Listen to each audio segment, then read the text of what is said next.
In the case of Shadow of the Wind, is the point of entry into this world, and it's a story that takes the point of view of the reader.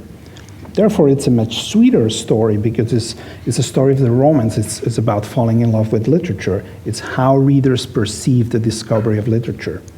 In the case of The Angel's Game is a very different book because while Shadow of the Book is a story that takes you by the hand and essentially creates a lot of complications, a lot of things that open. It's like entire labyrinths are opening in all directions. Finally, they all converge.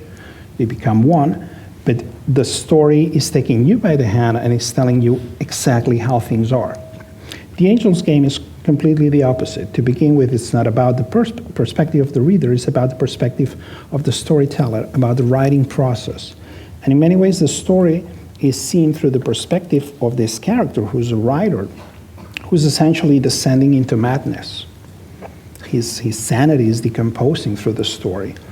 So the book is set as a game in many ways. There are many games in The Angel's Game, and one of them is with the reader, and it said that you have to step into the story at some point and interpret it.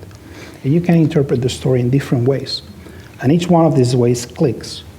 But depending on what you're bringing into the game, the result is different.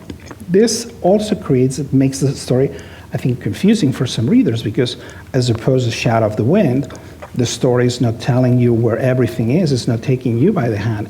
It takes you by the hand for a while, but then it kicks you into the labyrinth and closes the door and shuts down the lights. And then you find out that inside of that place there are things that are approaching you. You say, what the hell is this? That it's part of the idea. And I knew that it was going to be a much darker story that would upset some readers, especially because coming from Shadow of the Wind, people would expect maybe that The Angel's Game would be exactly the same, that would be sweeter or more romantic, because the Shadow of the Wind, even though it has a lot of drama in it, it's essentially a story of redemption, while The Angel's Game is a story of damnation. The Shadow of the Wind is what you would call a feel-good story.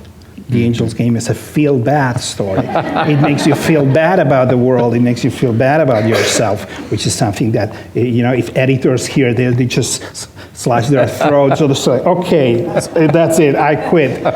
I don't want to touch that book. But I felt that was at the essence of the story, and I felt that it was a counterweight to Shadow of the Wind. And before keeping on exploring this universe, I felt that I had to go to the other side. It's like getting into a tunnel. Before you see the light at the end, you have to get deep into the darkest part of it, and that's what The Angel Games is.